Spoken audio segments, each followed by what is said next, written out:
Unamos los cabos sueltos.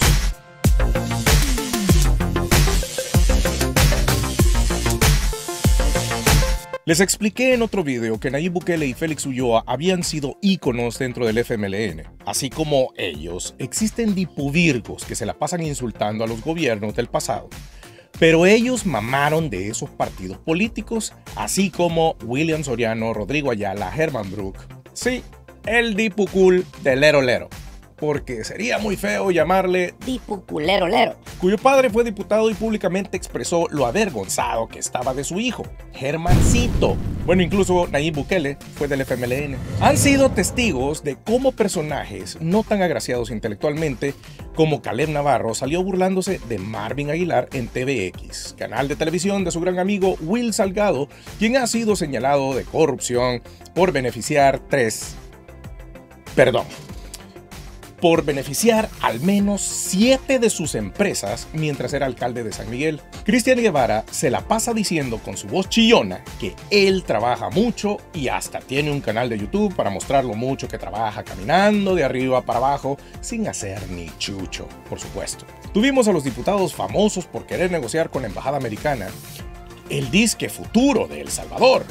A Eric García, quien originalmente fue señalado por narcotráfico por el ya fallecido Alejandro Mason, pero la gente de la Asamblea Legislativa hizo malabares junto al presidente para cambiar las acusaciones a delito de falsedad ideológica, que, por cierto, Rebeca Santos le dio muy buenos consejos al exdiputado, pero a ella nada más le prohibieron correr como diputada.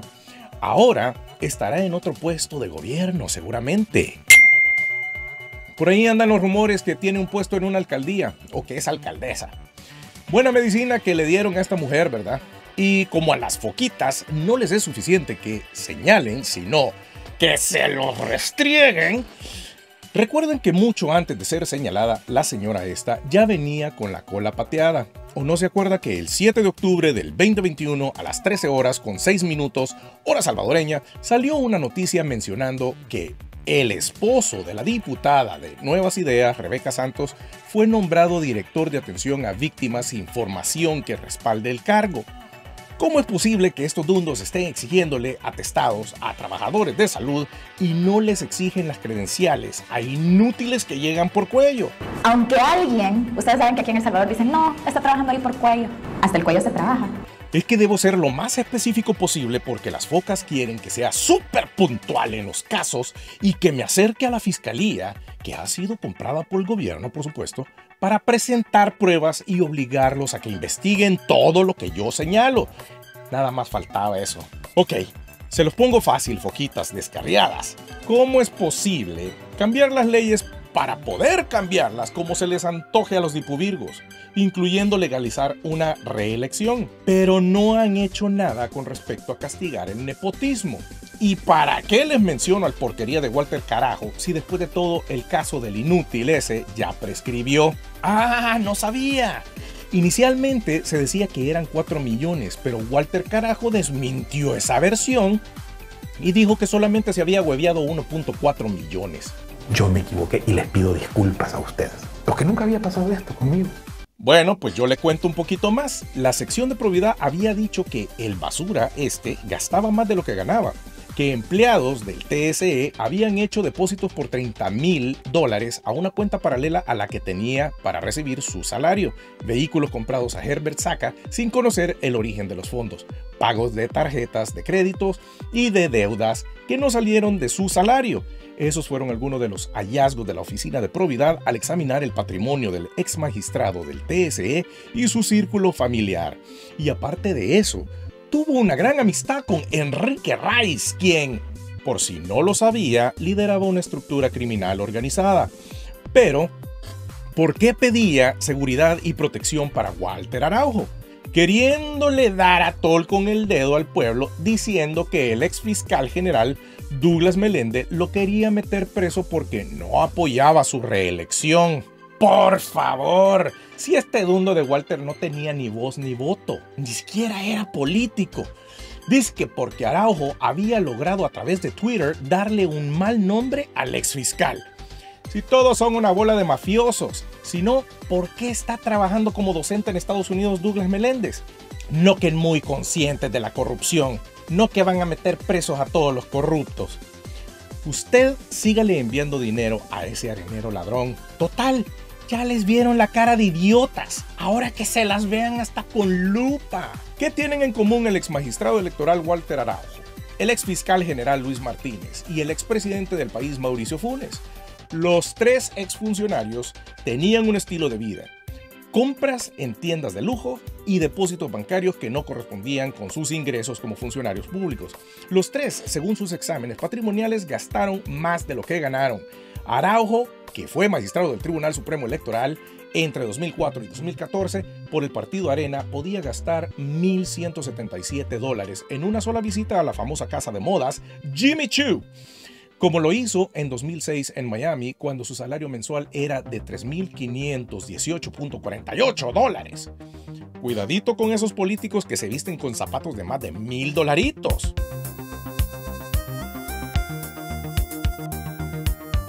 Ahora bien, no todo debe ser regaños y señalamientos. Sin embargo, no puedo elogiar lo que actualmente hace el gobierno, ya que se han dedicado a invertir exageradamente en populismo, en espejismos y no en la educación del pueblo. Y eso es algo que se ve claramente en los fanáticos recalcitrantes e ignorantes que siguen por seguir y no porque crean en el progreso del país. Muy bien, pero como el gobierno no da cuentas de nada, lo único que queda en esta vida y en el análisis político es especular con datos que tengamos a la mano. Pero, ¿es eso difamar? Claro que no. Los políticos están obligados a transparentar todo lo que hacen, absolutamente todo. Y si no lo hacen, pues nos dan el derecho a especular y sacar conclusiones de lo que podemos ver claramente. Damas y caballeros, lo dijo Steve Jobs en un discurso de graduación de la Universidad de Stanford. Los cabos jamás podrán ser unidos de principio a fin, sino de final al principio, y todo tendrá sentido en tu vida. Es por ello que vamos a analizar todo lo que ha hecho el gobierno de Nayib Bukele. Unamos cabos y saquemos conclusiones de todo esto. En 2015, Nayib Bukele tenía el deseo de eliminar a las maras y lo dijo en una entrevista. Previamente yo era alcalde de un municipio donde no había delincuencia. Nosotros teníamos un promedio de un homicidio mensual y lo logramos reducir a 0, trabajando con la comunidad. ¿Puede pasar eso a San Salvador? O sea, ¿puede lograr lo mismo, los mismos resultados? Bueno, es otra escala, pero lo que queremos es lograrlo. Al final es más difícil porque es más complejo, hay más de 1000 comunidades. La diferencia entre Nuevo Cuscatlán, que era el municipio, probablemente nuestros amigos que nos ven no lo conocen, pero era un municipio muy pequeño donde logramos reducir a 0.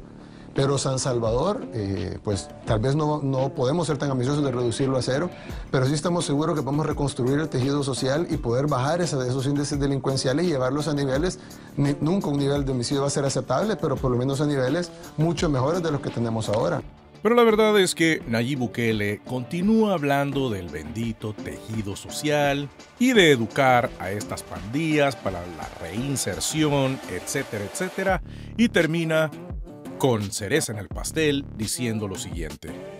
Pero la realidad es que la apuesta a largo plazo y a mediano plazo en nuestro país no puede ser el choque. Si tú ves ejemplos en las sociedades desarrolladas, no son los países con más policías o los países más seguros, son los países que tienen su tejido social funcionando. Agrupaciones como Movir denuncian no obstante violaciones a derechos humanos. Yo estoy en contra de los criminales. Yo estoy en contra de los pandilleros y yo también he sido víctima, pero me preocupa que ahora es más dañino la medicina que la enfermedad. El plan anunciado el 18 de junio del 2019 se enfocaba en 3 áreas principales: control de los centros penales, interrupción del financiamiento al crimen organizado y fortalecimiento de los cuerpos de seguridad. Bukele destacó la importancia de cortar la comunicación desde las penitenciarías y atacar las fuentes de financiamiento de las pandillas.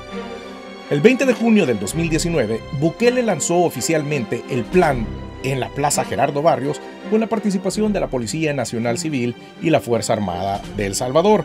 El ministro de Justicia y Seguridad, Rogelio Rivas, explicó que el objetivo era recuperar territorios controlados por las maras en 12 municipios claves: San Salvador, Mexicanos, Apopa Soyapango, Ilopango, San Martín, Santa Tecla, Colón, San Marcos, Ciudad Delgado, San Miguel y Santa Ana. En los primeros 3 días del plan, Bukele se reunió con el Gabinete de Seguridad para evaluar el progreso. Se solicitó a la Asamblea Legislativa $15 millones para la alimentación de los agentes de la PNC y la Fuerza Armada, y se transfirieron 1.624 reos para interrumpir la planificación de delitos desde las cárceles. También se dio un plazo de 72 horas a las compañías telefónicas para cortar las señales en los centros penales. Desde entonces, según el fiscal general Raúl Melara, se había observado una disminución en la actividad delincuencial y los homicidios. Sin embargo, los datos de homicidios presentaban variaciones según las fuentes, con cifras de junio de 2019 que van de 192 a 231 asesinatos. El 5 de julio del 2019, Bukele anunció en Twitter la necesidad de $91 millones adicionales para la fase 2 del plan, que buscaba consolidar los avances de la fase 1. Esta fase incluía proyectos sociales en áreas afectadas y requería una inversión total de $158 millones, financiados en parte por un préstamo del Banco Centroamericano de Integración Económica y otros fondos. Pero si usted se da cuenta, para ese entonces no se había puesto en marcha el famoso régimen de excepción. El verdadero propósito de Bukele era seguir con la fallida reinserción a la sociedad de estos antisociales y cortarles la comunicación. Es por ello que se me hace totalmente verídica la versión de El Faro con respecto a que el gobierno de Bukele tenía pactos con las pandillas. O sea, gastar el cachimbo de dinero para quedar en lo mismo de los demás gobiernos, como que fue un verdadero desperdicio. Pongámoslo así, si se hubiese tratado de una sola pandilla en El Salvador, todavía estarían en libertad. Sin embargo, esto nos demuestra que al haber tantas pandillas contrarias, era imposible ordenar y controlar lo que sucedía en El Salvador. Al habérseles dado una oportunidad a estas pandillas y con la condición que no hicieran ver mal al dictador, se aseguraban que ambos bandos, tanto el gobierno como las pandillas, tendrían una relación amigable y acatarían lo que Bukele les pedía. Bueno, lo que el gobierno les pedía. Como pueden ver en el siguiente cuadro, la inversión que se ha destinado a justicia y defensa es enorme. El año pasado los diputados de Nuevas Ideas celebraban que habían logrado pagar $800 millones que aseguran que se habían robado los gobiernos anteriores del FMLN y Arena. Pero el gasto anual solamente en seguridad representa lo que a duras penas lograron pagar. A esto súmele los gastos en casos de emergencia nacional, como las actuales lluvias y el cachimbo de lucecitas LED y árboles secos de Maquilisua. ¿No les da curiosidad saber cómo le hizo Bukele para disminuir los homicidios en San Salvador cuando fue alcalde, si nunca pudo poner en marcha un régimen de excepción? ¿Será que hubo pactos y al final al que metieron preso fue a Ernesto Mason? Pero en fin, Bukele, al verse acorralado cuando el pacto falló, sucedió lo inesperado. Entre el 9 y el 11 de noviembre del 2021, cuando el gobierno de Nayib Bukele estaba a la mitad de su mandato, las pandillas asesinaron a 45 salvadoreños para sembrar terror y enviar un mensaje al gobierno con el cual mantenían una negociación secreta desde junio del 2019. Esta masacre cuestionó por primera vez el éxito del Plan Control Territorial del gobierno, que afirmaba que la reducción de homicidios se debía a dicho plan. Durante esos días, el pacto de no agresión entre las 3 principales pandillas y el gobierno estuvo a punto de colapsar. Pero los negociadores de Bukele recurrieron a los líderes pandilleros para evitarlo. Nueva evidencia obtenida por El Faro reveló que la Dirección General de Centros Penales violó sus protocolos para rescatar el pacto. Se permitió que los líderes de Barrio 18 sureños, recluidos en el Centro Penal de Máxima Seguridad de Zacatecoluca, enviaran un audio a sus subordinados demandando detener la cadena de venganza con la Mara Salvatrucha 13. El Faro accedió a este audio de 7 minutos en el cual 4 líderes pandilleros se identifican con sus apodos. Órale, mi perro. Sandunguera, soy el pollo, mi perro. La onda está así, mira, de que aquí estamos reunidos, ¿me entendés? Lo que es Payaso, de San Martín, el Humilde, de Izalco, el Viejo Lin, también aquí está. Y yo, mi perro, ¿me entendés? Vos a ver qué pedo. Algo que sería imposible si se respetaran las normas carcelarias de no juntar líderes en máxima seguridad. El dispositivo de grabación pasa de mano en mano mientras un líder dice: mucha gente está muriendo. Esto no puede continuar. Debido a la emergencia que se está dando, ¿me entiendes? Vergo gente que está muriendo, esto no puede continuar. De continuar, pues todos vamos a perder, tanto ustedes como nosotros. Horas antes de que se enviara este mensaje, el director de centros penales, Osiris Luna, involucrado en las negociaciones con las pandillas, ingresó al mismo penal para una reunión, según informes de inteligencia penitenciaria obtenidos por el Faro a través de los Guacamaya Leaks, una filtración masiva de documentos de la policía y el ejército de El Salvador, así como de fuerzas de seguridad de México, Perú, Colombia y Chile. Y fue el mismo 2021 que los hermanos Bukele deciden introducir el Bitcoin como moneda de curso legal en El Salvador. Ok. Creo que ya es hora de unir los cabos sueltos. Bukele, como alcalde, decía haber disminuido la tasa de homicidios, pero no había implementado el régimen de excepción. En sus primeros 2 años como presidente pidió cantidades exorbitantes de dinero para controlar los homicidios, pero resultó en más homicidios y en un total desperdicio de fondos públicos. Controla a las maras. Ok. Disminuye los homicidios. Adopta el Bitcoin como moneda de curso legal. Continúa pidiendo préstamos para supuestamente hacer más obras. Félix Ulloa se le sale que China podría comprar la deuda pública. El vicepresidente de la República, Félix Ulloa, aseguró que China se ha ofrecido a comprar la deuda externa de El Salvador. Sin embargo, aclaró que este es un tema que se tiene que analizar. Implementan el uso del ferry entre Costa Rica y El Salvador, sabiendo que Costa Rica está plagada de narcotráfico. Bukele dice que va a construir un tren del Pacífico que unirá a México con Colombia. Se decomisa droga, pero nunca se ve que la destruyan. Bukele se sigue endeudando y haciendo préstamos para casos de emergencia, incluso cuando no haya una emergencia en el país. ¿Sabe qué? Félix Ulloa tiene razón. Se le escapó por bocón, pero eso es lo que va a suceder. China va a comprar la deuda pública. El Salvador va a pasar a ser parte del BRICS. El Salvador confía más en el Bitcoin, ya que se transfiere a través de blockchain.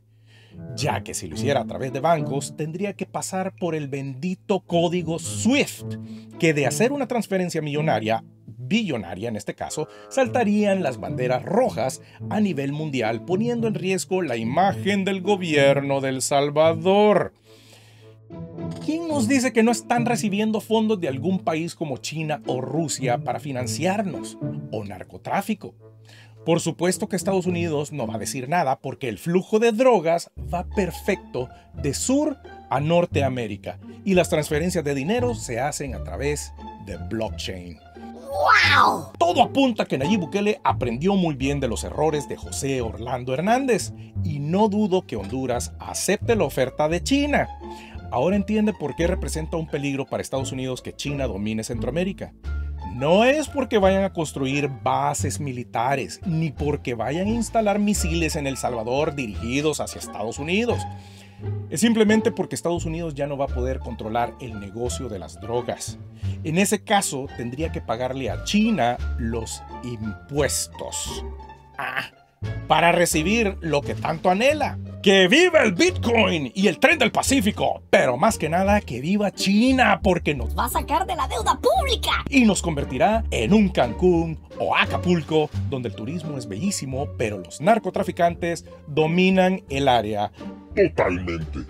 Empiecen a cambiar sus claves porque los hackers los tienen en la mira, señores. Las maras se acabaron. Que tengan un bello día. Yo soy Emil Klein y será hasta la próxima.